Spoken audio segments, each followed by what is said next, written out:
हजारों नौजवान पंजाब पुलिस में क्यों आना चाहते हैं? क्योंकि वो कुछ कर दिखाना चाहते हैं। पंजाब पुलिस अब अपनी स्पेशल प्रोटेक्शन यूनिट के लिए सिक्योरिटी कांस्टेबल और ड्राइवर कांस्टेबल भर्ती कर रही है। अगर आप पंजाब के रहने वाले हैं और मैट्रिक पास कर चुके हैं तो ये आपके लिए एक बेहतरीन मौका है। सिक्योरिटी कांस्टेबल के लिए उम्र 5 से 50 साल, कद 5 फीट 7 इंच, दौड़ 5.3 किलोमीटर 7 मिनट में।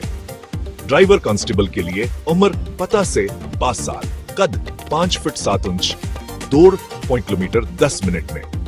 और हाँ, LTV लाइसेंस होना जरूरी है। दरखास्त देने की आखिरी तारीख 5 अप्रैल तजीलीस है। दरख्वास्त देने के लिए punjabpolice.gov.pk विजिट करें।